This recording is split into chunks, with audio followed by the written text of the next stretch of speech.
Bueno, buenos días. Estamos en nuestra clase virtual sobre virtual asincrónica, sobre sanciones a los actos jurídicos. Bueno, ya habíamos visto los elementos, los requisitos de fondo y los requisitos de forma del contrato social. Ahorita corresponde analizar qué ocurre cuando se violan las disposiciones legales con estos requisitos de fondo y con estos requisitos de forma. Entonces, básicamente, eh, eh, tenemos que aclarar varias cosas. La primera es que la legislación que regula el tema de las sanciones es una legislación que tiene su origen en el Código Civil y todavía se encuentra en el Código Civil y su correspondiente en el Código Mercantil, en el Código de Comercio, que está regulado no exclusivamente para el contrato de sociedad, sino para todo tipo de actos mercantiles. Por eso la ubicación de esa normatividad, fíjense en que se encuentra en el capítulo séptimo del libro cuarto, que es el de obligaciones y contratos, entre los artículos 897 a 490. Obviamente, lo que no alcance a cubrir la legislación mercantil por virtud del artículo 882 del Código de Comercio se pasa para, para la legislación civil. Muy bien. Bueno, aquí hay que tener unos aspectos en cuenta en eh, eh, en estas sanciones. El primero es el reconocimiento del postulado de la conservación de la empresa, que ya lo hemos visto, que es uno de los pilares de la sociedad. Según ese postulado, la aplicación que se hace de las normas eh, mm, de sanciones siempre están orientadas, y la misma redacción de la norma están orientadas a la conservación de la empresa. Y aquí hay que tener en cuenta también una particularidad, y es que el contrato de sociedad puede ser un contrato plurilateral o unilateral. En el caso de las sociedades por acciones simplificadas puede ser unilateral. Entonces los efectos vendrán a ser distintos. Por ejemplo, cuando en ocasiones pasadas hablamos de la nulidad y dijimos que la nulidad se aplicaba solo frente al socio en el cual recaía el vicio. Pues bien, si se afecta a la pluralidad mínima, eh, eh, habría nulidad completa, la nulidad completa del contrato. Pero si yo estoy en un contrato como una SAS, en que la pluralidad en que puede ser unipersonal, pues ¿cuál sería la sanción? ¿Sería inexistencia o seguiría siendo una nulidad? Bueno, eso lo vamos a ver más adelante. Y, estas sanciones, que repito, están señaladas para el, el- todos los actos mercantiles, nosotros las vamos a ver desde la óptica de la legislación y el contrato de sociedad, de la formación del contrato de sociedad. Bueno, muy bien. Entonces, ¿cuáles son esas sanciones? Bueno, aquí hay que hacer una consideración previa sobre el tema de la nominación. Las sanciones, por lo general, eh, la doctrina habla de ineficacia de los actos jurídicos y dentro de la ineficacia arropa las diferentes sanciones. En la legislación mercantil eso pues no está estructurado de esa manera porque la ineficacia es una sanción independiente. Entonces parte de la doctrina la termina llamando ineficacia liminar, pero pues nos estamos refiriendo a la ineficacia consagrada en el Código de Comercio, que es una sanción casi que propia del derecho mercantil, aunque se presenta en otros escenarios, pero principalmente en el derecho mercantil. Entonces nosotros vamos a hablar de sanciones genéricamente y de ineficacia como una especie de esas sanciones. Estas sanciones que vamos a ver no son las únicas sanciones que existen. Por lo general las normas, y es muy común, traen otro tipo de sanciones adicionales a las que vienen acá. Por ejemplo, responsabilidad de los socios o responsabilidad de los administradores o inhabilidades, etcétera, etcétera, que son distintas a estas que estamos analizando acá. Bueno, ¿cuáles son esas sanciones que nos trae el libro cuarto del Código de Comercio? Esas sanciones son cinco: la inexistencia, la nulidad absoluta, la anulabilidad, la ineficacia y la inoponibilidad. Bueno, muy bien. Entonces, vamos a analizar una a una de esas sanciones.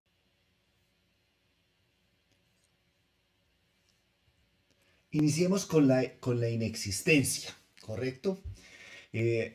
Decimos que un acto es inexistente, pues cuando este acto no ha nacido a la vida jurídica, ¿correcto? No tiene existencia jurídica. Obviamente es un acto y como acto tiene una existencia en el mundo físico, en el mundo fenomenológico, pero no en el mundo jurídico. Para el mundo jurídico es inexistente, se queda fuera de la órbita que abarca el mundo legal. Y algunos tratadistas dicen que estos actos pues no están llamados a producir efectos. En realidad, eh, mm, a mí no me gusta mucho ese término porque producir efectos hace referencia más a la ineficacia. Un acto ineficaz es un acto que existe pero que no produce efectos. Como suele decir también la legislación, se considera no escrito, pero no quiere decir que no exista. ¿Correcto? Bueno, muy bien. Está consagrado la ineficacia, la inexistencia está consagrada en el artículo 898 del Código de Comercio. Entonces leamos ese artículo 898 a ver qué nos dice. Nos dice lo siguiente. La ratificación expresa de las partes, dando cumplimiento a las solemnidades pertinentes, perfeccionará el acto inexistente en la fecha de tal ratificación, sin perjuicio de terceros de buena fe exenta de culpa. Será inexistente el negocio jurídico cuando se haya celebrado sin las solemnidades sustanciales que la ley exija para su formación, en razón del acto o contrato, y cuando falte alguno de sus elementos esenciales. Muy bien. Entonces, ese artículo 888 no, primero empieza con un término que pues no es un término exacto, porque está diciendo la ratificación. Dice la ratificación expresa de las partes. El acto inexistente no se puede ratificar.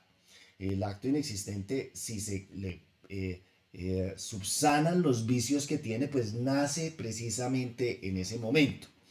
Entonces,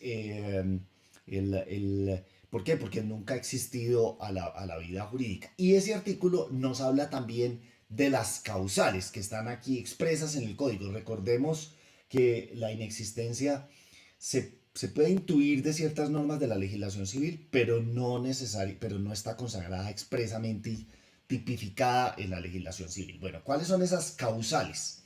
Las causales de la inexistencia son la ausencia de elementos esenciales del contrato.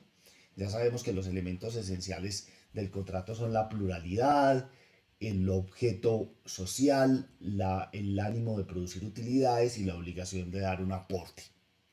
Y de que el primero tenemos nuestras ciertas inquietudes si en realidad ese es un elemento y se puede considerar como un elemento esencial. Y la segunda causal de inexistencia es la ausencia de solemnidades sustanciales. Eh, Aquí hay que entender a qué se refiere la esencia, la ausencia de esas solemnidades y qué es lo que es sustancial. Y para eso tenemos que remontarnos a la naturaleza jurídica del contrato. Recordemos que ya la doctrina mayoritariamente considera que el contrato de sociedad es un contrato consensual y que se perfecciona pues con el acuerdo de voluntades. En tal sentido, si no hubiera una formalidad, que lo que se está refiriendo es de pronto a la escritura pública en las sociedades reguladas por el libro 2 del Código de Comercio o el escrito privado registrado en la SAS o la escritura pública también registrada en la SAS. Acuérdense que las SAS se otorgan por escritura pública cuando en el acto de constitución se aportan bienes que están sujetos a registro. Entonces, en esos eventos, pues es cuando habría una ausencia de una solemnidad, pero no nos olvidemos que esas solemnidades, que esa escritura pública, ese escrito privado registrado, son para constituir legalmente la sociedad como persona jurídica. Entonces, mientras tanto, la sociedad es una sociedad de hecho. Entonces, cuando haya una inexistencia por ausencia de solemnidades sustanciales que se refieran precisamente a esa escritura pública o a ese escrito privado registrado, lo que estamos es en presencia es de una sociedad de hecho, si se dan los elementos esenciales. Por lo cual los socios responderán solidaria, ilimitada y directamente de las operaciones sociales, porque no existe una sociedad, todo se radica en cabeza de los socios. Muy bien. ¿Qué ocurre? Pues como dice Reyes, esto sería una sociedad, pues, que no sería una sociedad regularmente constituida. Bueno, muy bien. En relación con las SAS, pues con las SAS no, con la inexistencia, pues el tema de cómo se verifica si está la inexistencia, pues ¿cómo prueba uno que está algo que no debe estar, que no existe? Entonces es un poquito complicado. Lo que sucede es que si hay un debate, puede ser entre los socios, puede ser con las autoridades o entre los que sean, sobre si hay o no inexistencia del contrato de sociedad, pues la ley establece un mecanismo que es un procedimiento verbal sumario que se puede llevar ante la Superintendencia de Sociedades, que se llama el proceso de reconocimiento de los presupuestos de ineficacia. Parte importante de la doctrina considera que ese proceso es el reconocimiento de los presupuestos de inexistencia, perdón. Parte de la doctrina considera que adelantar ese proceso es fundamental y necesario para que se repute la sociedad inexistente y que mientras tanto es existente. Pues a mí no me parece como como muy acertado eso, esa posición, pues porque si no hay necesidad de reconocer algo que no existe, pero bueno, de pronto da un poquito más de seguridades. Y finalmente hay que hablar sobre los efectos que tiene esa inexistencia. Los efectos en la inexistencia son muy complejos por la sencilla razón de que la sociedad, entre comillas, realiza unas actuaciones con terceros. La aplicación de la inexistencia no debe afectar a esos terceros. Entonces, primero que todo, se hace una protección de los terceros y cuando se desaten las relaciones jurídicas que se hicieron protegiendo a esos terceros, pues obviamente procede lo que equivaldría, porque técnicamente no lo es, a un reembolso de los aportes a los socios, de lo que quede a los socios. Y como la sociedad se reputa, en el caso de la ausencia de solemnidades sustanciales como una sociedad de hecho, pues es claro que la responsabilidad de los socios es una responsabilidad directa sobre esas obligaciones sociales. Muy bien. Bueno, muy bien. Ahora hablemos de la segunda sanción, de la nulidad absoluta. Eh, el régimen mercantil también tiene esa división de la nulidad entre nulidad absoluta y nulidad relativa. Eh, mm, la absoluta, la parte importante de la doctrina la llama nulidad absoluta, otra parte simplemente se refiere a ella como simple nulidad por la forma como está redactada en el código, y la nulidad relativa la trata como si fuera, la denomina anulabilidad, obviamente con cada una con sus causales y con sus efectos correspondientes. Entonces, hablando de la nulidad absoluta, que ya dijimos que se denomina nulidad y la relativa anulabilidad, haciendo esa precisión temática, tenemos que decir que a diferencia de la inexistencia, en la nulidad el acto sí nace a la vida jurídica. Lo que ocurre es que tiene un vicio, ¿correcto? Está viciado, por eso se dice está viciado de nulidad. Eh, esa nulidad está consagrada en el artículo 899 del Código. Leamos qué dice el artículo 899. Dice lo siguiente: será nulo absolutamente el negocio jurídico en los siguientes casos. Entonces lo que trae son las causales. Primero, cuando contraría una norma imperativa, salvo que la ley disponga otra cosa. ¿Qué es otra cosa? Otra sanción distinta. Si dice este acto viola esta norma imperativa y tiene sanción distinta, pues se aplica esa sanción distinta. Por lo general es la ineficacia. Segundo, cuando tenga causa u objeto ilícitos. Y tercero, cuando se haya celebrado por persona absolutamente incapaz, ¿correcto? Estas causales a su vez están, digamos que adecuadas para el contrato de sociedad en el artículo 104. Aprovechemos y leamos el artículo 104 de una vez. Dice el artículo 104. Los vicios del contrato de sociedad o el defecto de los requisitos de fondo indicados en el artículo 101 afectarán únicamente la relación contractual u obligación del asociado en quien concurre. Entonces ahí está el tema de la nulidad parcial, ¿no? La incapacidad relativa y los vicios del consentimiento, esos son nulidad relativa, solo producirán nulidad relativa del contrato. La incapacidad absoluta y la ilicitud del objeto y la causa producirán nulidad absoluta. Habrá objeto ilícito cuando las prestaciones a que se obliguen los asociados o la empresa o la actividad social sean contrarias a la ley o al orden público. Habrá causa ilícita cuando los móviles que induzcan a la celebración del contrato contraríen la ley o el orden público y sean comunes o conocidos por todos los socios. Ahí viene uno de los requisitos fundamentales. Entonces, ¿cuáles son las causas que se reputan las causas que generan una nulidad absoluta? Ahí están. Entonces son cuando contraría una norma imperativa, salvo pues que la norma imperativa, que la norma establezca otra sanción, el objeto ilícito, la causa ilícita y la incapacidad absoluta. Hablar pues de contrariar una norma imperativa, pues todos sabemos que es una norma imperativa. Las normas imperativas son normas que traen mandatos, restricciones, prohibiciones.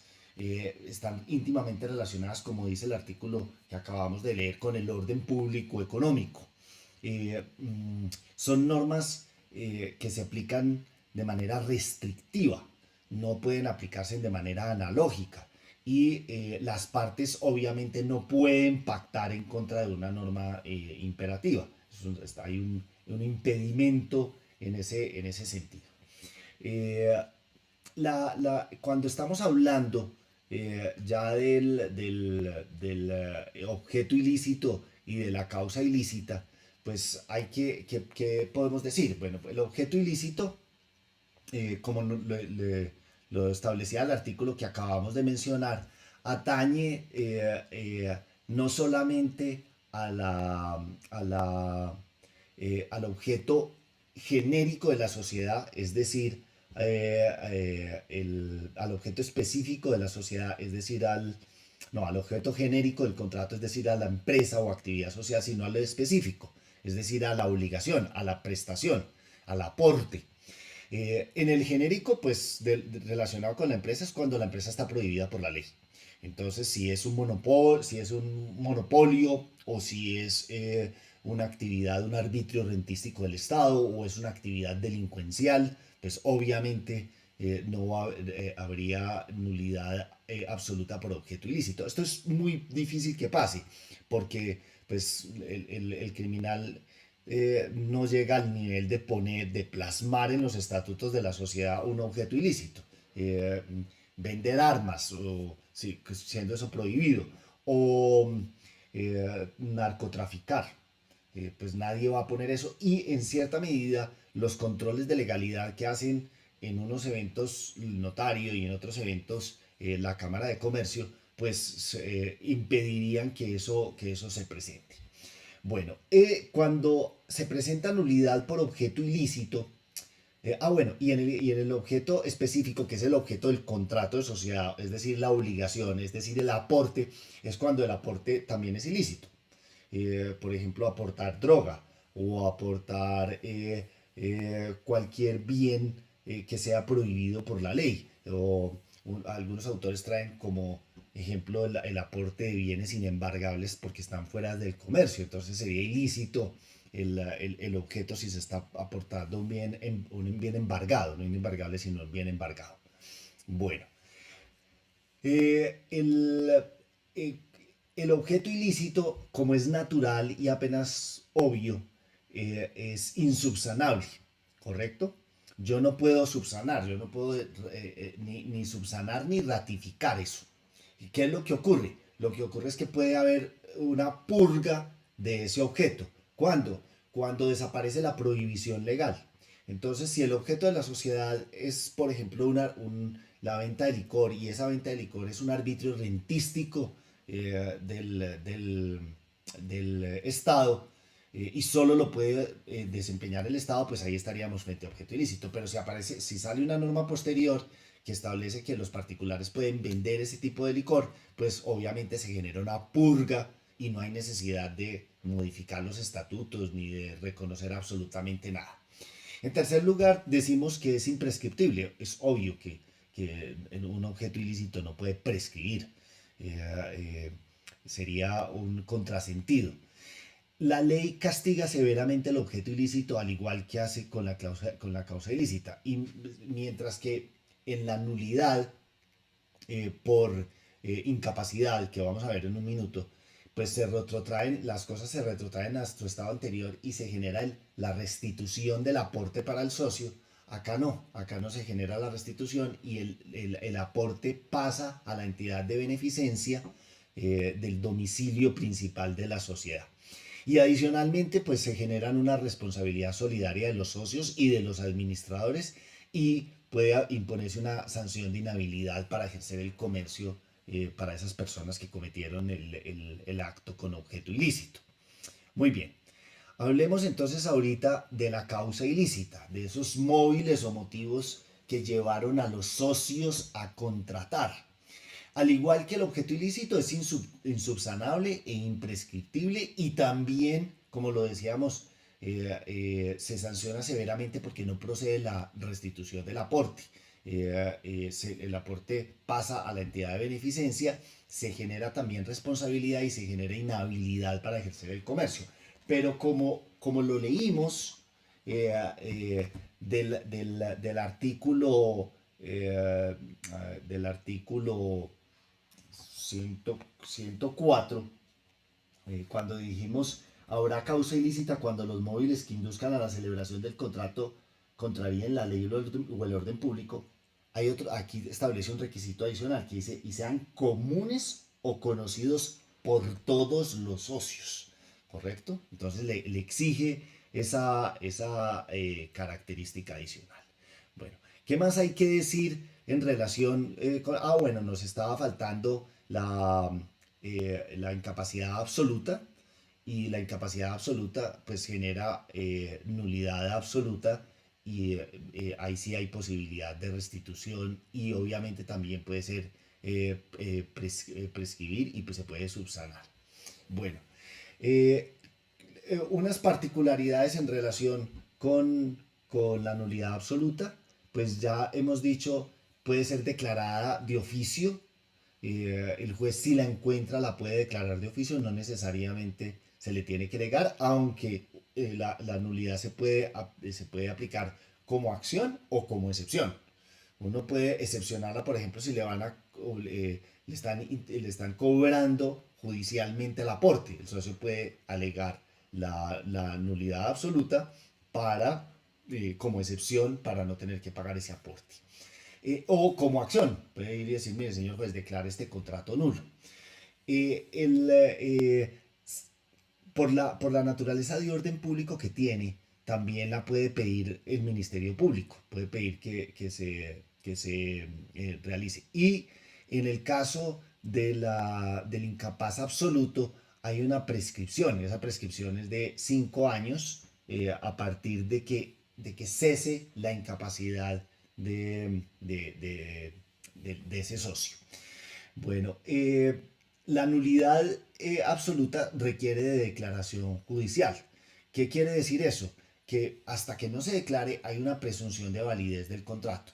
Si hay una presunción de validez del contrato, lo que quiere decir es que el juez y los socios deben comportarse de conformidad con la cláusula o el acto jurídico, en este caso el contrato, que tienen. No pueden decir, no, es que esto es nulo, entonces no lo acato y no lo respeto. No, hasta que no se declara esa nulidad, ellos no pueden, tienen que actuar de conformidad con eso. Por eso es que en el proceso se puede pedir como una medida cautelar que se suspenda provisionalmente el acto que se considera nulo.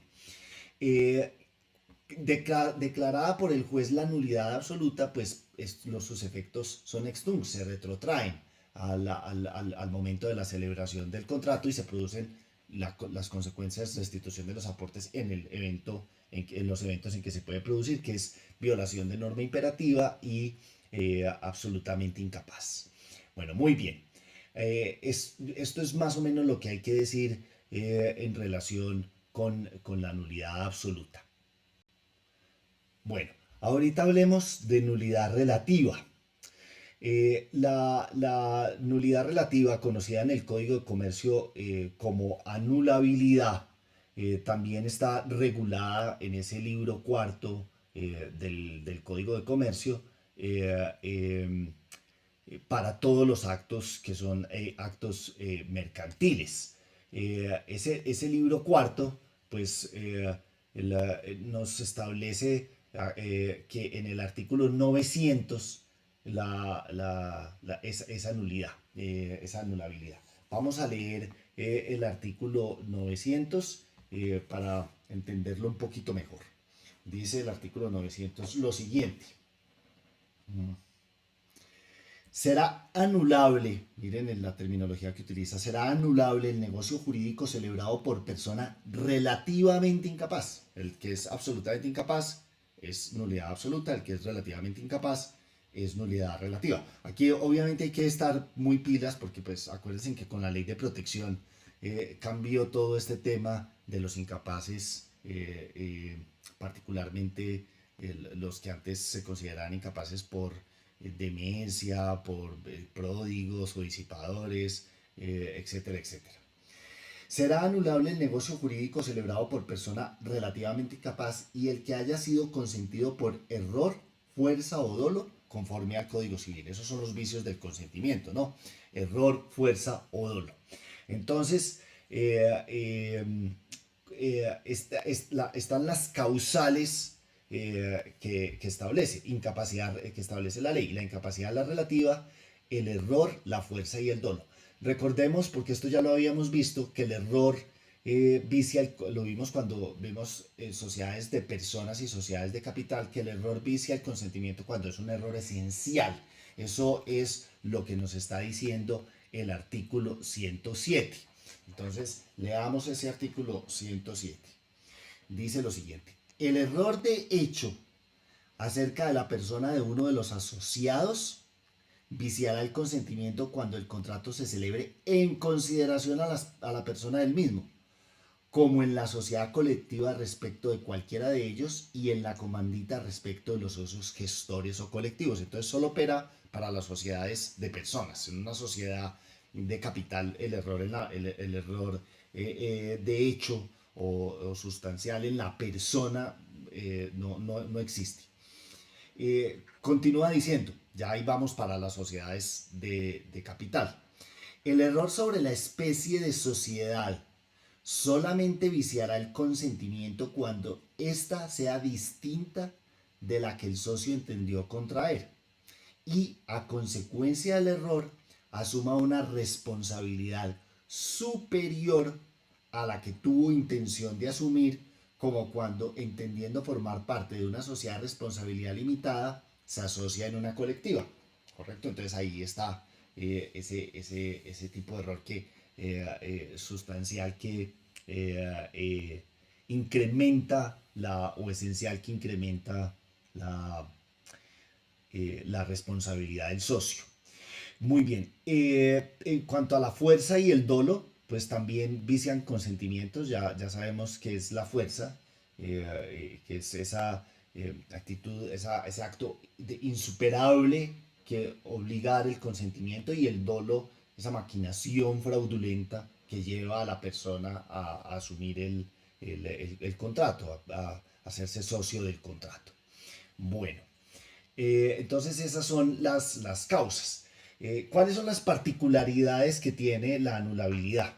Bueno, el primero, el titular de la acción. Acordémonos que en la nulidad relativa, en la nulidad absoluta, pues si el socio, si la puede solicitar el Ministerio Público, si el socio, si el juez la encuentra, la puede alegar. Aquí no, acá el titular de la acción es el socio, en el cual recae sobre el que está o es menor, o cometió el error, o entró pues a la sociedad por error, o por movido por una fuerza o por una actitud dolosa, o sus herederos. Esa es una acción que se traspasa. Y al igual que la nulidad absoluta, pues se puede alegar tanto por acción como por excepción. Es factible ratificarla. En todos los casos, obviamente, la ratificación del incapaz relativo pues tiene que ser cuando ya haya cesado esa incapacidad, o tiene que ser por su representante legal. Y eh, prescribe, la prescripción es 2 años a partir del acto o de que cesa la incapacidad. Y finalmente, tenemos que decir que sus efectos pues, están consagrados en el artículo 109, es devolver las cosas al estado anterior y obviamente restituir los aportes, teniendo presente pues que el tema de que en principio, tanto en la nulidad absoluta como en la nulidad relativa, se afecta es el vínculo de la persona en la que recae, no todo el contrato por el principio de protección de la empresa. ¿Qué dice ese artículo 109? Leamos el artículo 109, a ver qué dice. Dice lo siguiente: declarada judicialmente una nulidad relativa, la persona respecto de la cual se pronunció quedará excluida de la sociedad. Acá pues esa palabra excluida es como si fuera una sanción, no es la más acertada, y por consiguiente tendrá derecho a la restitución de su aporte, sin perjuicio de terceros de buena fe. Entonces siempre, obviamente aquí siempre hay la protección de los terceros de buena fe. Si la sociedad no queda con activos suficientes para proteger a los terceros, pues su restitución se verá menguada. Nótese cómo habla de la palabra restitución. No podemos confundir restitución con reembolso. En la restitución me entregan a mí, socio, lo mismo que yo le di a la sociedad. Es consecuente con la nulidad, porque la nulidad produce los efectos que produce la nulidad, es retrotraer las cosas al estado anterior. Entonces me deben entregar exactamente lo mismo, ni más ni menos. En el reembolso me pueden entregar más o me pueden entregar menos. Continúa diciendo el artículo 109. Si la nulidad relativa declarada judicialmente afecta a la sociedad, esta quedará disuelta y se procederá a su liquidación por los asociados, y en caso de desacuerdo de estos, por la persona que designe el juez. Es natural y obvio que si se va todo el contrato, pues el contrato se tenga que liquidar. Digamos que hay una causal de disolución de la sociedad, de pronto complementaria o complementada con las causales generales y particulares de cada tipo societario. Bueno, muy bien. Entonces, hasta ahí pues están esos efectos eh, relacionados con la, con la anulabilidad. Bueno, muy bien. Pasemos entonces a hablar de perdón un momento acá, de la ineficacia, ¿correcto? Bueno, muy bien. Bueno, la ineficacia. La ineficacia, a mí me encanta la ineficacia, me parece que es de los grandes avances que tiene el derecho mercantil.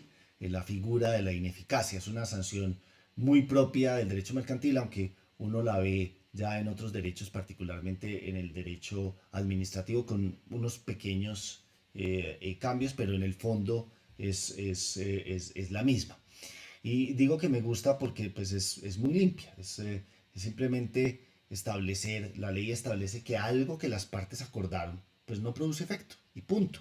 Entonces las partes pueden escribir lo que deseen y eso no tiene ningún efecto. Hemos visto muchas porque el código está plasmado de ineficacias. Eh, eh, Acordémonos de esta, del objeto social, cuando se establece el objeto social.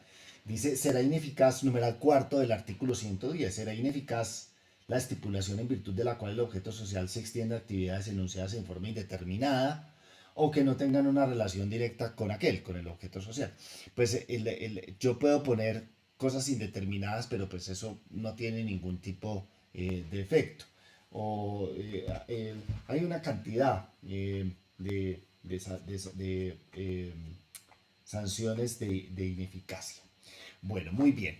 Entonces, esa ineficacia, eh, devolvámonos aquí un poquito, es como habíamos dicho, se denomina por parte de la doctrina como ineficacia liminar porque la parte de la doctrina considera que la ineficacia es el género de todas las sanciones y en este caso la ineficacia liminar es la especie junto con la nulidad, la anulabilidad, etcétera, etcétera. Bueno, muy bien. Está consagrada en el artículo y de manera muy simple en el artículo 897 del Código. Veamos qué nos dice ese artículo 897. Artículo 897 dice, cuando en este código se exprese que un acto no produce efectos, se entenderá que es ineficaz de pleno derecho, sin necesidad de declaración judicial. Ese no produce efectos, pues se extiende también a otras terminologías análogas a no producir efectos, como por ejemplo se entenderá se entenderá por no escrito. Eso es clarísimamente una ineficacia. Bueno, muy bien. Eh, como lo decía hace un rato, es una sanción propia pues, del derecho mercantil y tiene las causales, no hay como en las otras sanciones unas causales expresas, una relación de causales establecidas por la ley. No, simplemente las causales son causales que están señaladas directamente para cada acto que la ley considera ineficaz, como ese al que hablamos sobre extender el objeto de la sociedad a actos indeterminados. Bueno, muy bien.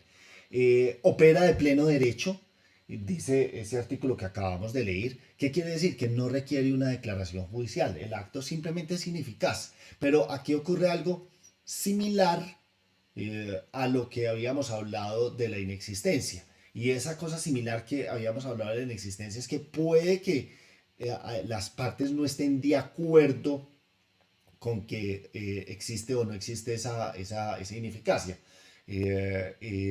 Entonces, si no están de acuerdo, pues irán donde el juez para que a través de un procedimiento verbal sumario que se llama reconocimiento de los presupuestos de ineficacia, el juez diga si esos presupuestos que están en la norma se expresan en el contrato o en el acto jurídico que se está considerando ineficaz. Entonces, una muy famosa, que la vimos cuando vimos utilidad, la cláusula leonina, la cláusula que le impide a alguno de los socios obtener utilidades. Esa cláusula se considera ineficaz. Entonces, si una sociedad de 5 pactan que uno no va a tener utilidad, pues ese uno puede estar absolutamente tranquilo porque sí va a tener utilidad, porque la cláusula es ineficaz. Y puede reclamar su utilidad. Aquí hay una diferencia con la nulidad que es muy importante, y es que en la nulidad habíamos acabado de decir que las partes se tienen que comportar de conformidad con lo que establece el acto hasta que el juez declare la nulidad. Acá no, porque opera de pleno derecho. Entonces, si el administrador razonablemente considera que esa cláusula es ineficaz, puede entregarle a esa persona que fue víctima de la cláusula leonina, que le dijeron que no le iban a entregar, su porcentaje de utilidades. Bueno, muy bien. ¿Qué más tendríamos que decir? Que opera de pleno derecho, y que existe obviamente el procedimiento del reconocimiento de los presupuestos de ineficacia. Naturalmente, por la forma como está construida la sanción, pues no hay lugar ni a prescripción ni a ratificación. Simplemente la cláusula será nula, por lo general se presenta sin cláusula, será ineficaz durante todo el tiempo. Y no se puede alegar que hay una prescripción y que se acepta esa condición. Bueno, muy bien. Entonces, hasta ahí no hay nada más que decir de la ineficacia, que es la principal de las sanciones y la más bonita en materia mercantil. Procedamos entonces a la siguiente sanción. La siguiente sanción es la inoponibilidad. Esta también es una sanción que es propia del derecho mercantil y tiene una connotación y una importancia enorme. Esa importancia radica en la importancia del registro mercantil y de la publicidad. En el entorno mercantil es muy importante informar a los terceros de muchos eventos, y esa información se hace a través del registro mercantil que llevan principalmente las cámaras de comercio. Bueno, cuando la ley establece que un acto debe ser debe ser dado a conocer por los terceros a través de su inscripción en el registro mercantil, ese acto, si no se inscribe, es un acto que tiene una sanción de inoponibilidad. Entonces, la sanción de inoponibilidad lo que busca es proteger a los terceros. ¿Qué quiere decir? Que ese acto no se le puede oponer a un tercero, no se le puede hacer obligatorio a un tercero. Supongamos que hay muchísimas cosas. La misma sociedad, para seguir con el ejemplo. Si yo no inscribo la sociedad en el registro mercantil, yo no se la puedo poner a un tercero. Entonces, para un tercero, técnicamente, esa sociedad puede ser una sociedad de hecho.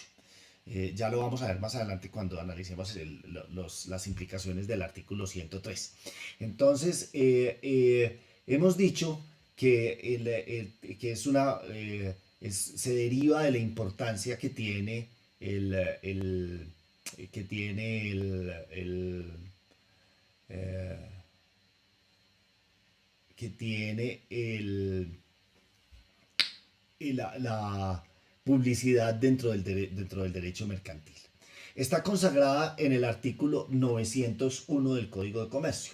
¿Qué dice el artículo 901? Dice lo siguiente: será inoponible a terceros el negocio jurídico celebrado sin cumplir con los requisitos de publicidad que la ley exija.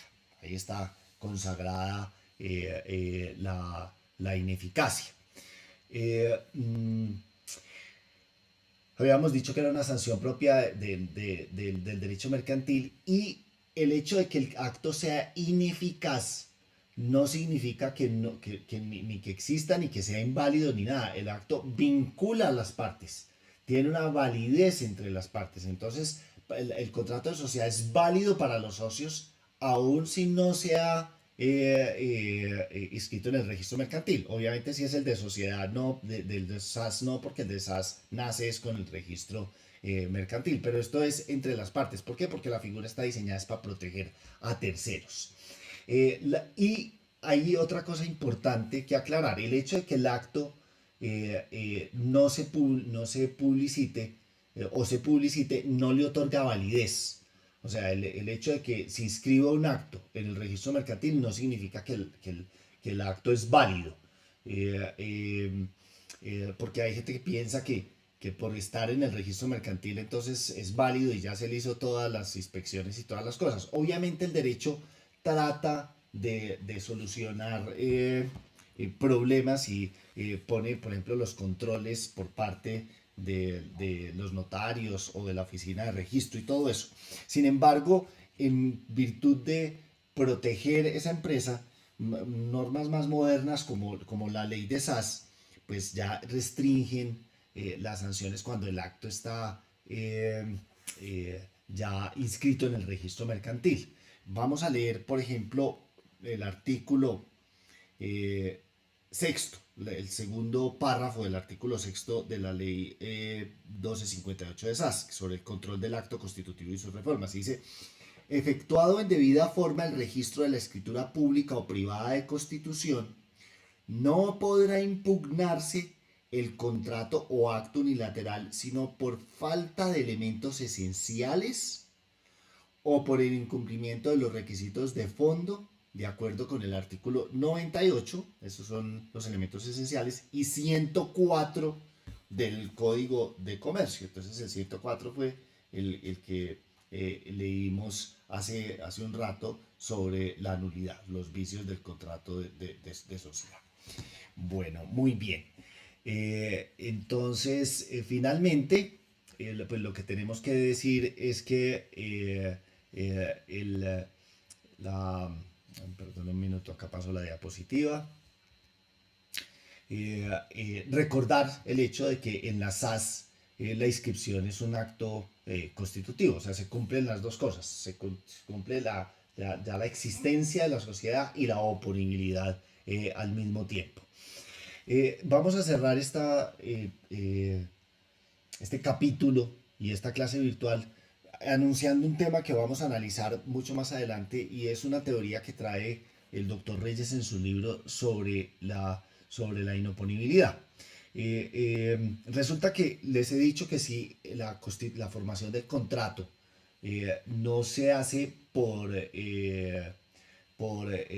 se inscribe, genera una inoponibilidad, entonces no se puede oponer a terceros. Esa sociedad para los terceros sería una sociedad de hecho, ¿correcto? Una de las principales características de la sociedad de hecho es que los socios responden directamente por las obligaciones sociales. Entonces, en teoría, uno podría decir que el tercero podría demandar a los socios porque como no existe la sociedad, porque es inoponible a él, o sea, para él no es existente, es inoponible, entonces es una sociedad de hecho, entonces él puede demandar a los socios. El doctor Reyes considera que en virtud de lo establecido en el artículo 103 del Código de Comercio, no es factible adelantar esa de la demanda ante los socios y debe responder, es el administrador que comprometió a la sociedad con ese tercero que recibió el perjuicio y que pretende cobrarlo a los socios como si fuera una sociedad de hecho. Dice el artículo 113. En realidad no es el 113, es el 116. Ahí hay un error en la diapositiva. Dice, las sociedades no podrán iniciar actividades en desarrollo de la empresa social sin que se haga el registro mercantil de la escritura de constitución y el civil cuando haya aportes de inmuebles, o sea, que se regularice la sociedad.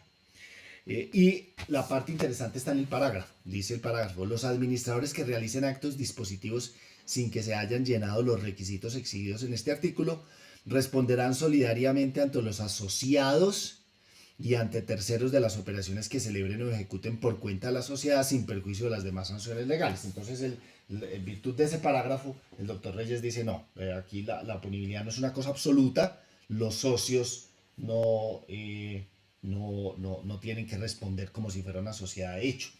Cuando yo leo ese parágrafo y veo que los administradores responden ante los asociados y ante terceros, algo me dice de que eh, los socios sí responden frente a terceros. Y precisamente si tienen que pagarle al tercero, repiten contra el administrador, porque es el administrador el que les debe pagar. Esa es más o menos la lectura que yo le he dado a la norma y que he sostenido, pero pues no es una cosa como para uno casarse ahí con ella totalmente. Y es un evento pues muy poco probable que ocurra. No conozco en la vida real que eso haya ocurrido. Bueno, muy bien, entonces con esto terminamos estas sanciones a la violación de los requisitos legales y en clase presencial haremos las preguntas a que haya lugar. Que tengan un feliz resto de día, tarde o noche o cuando estén escuchando este video.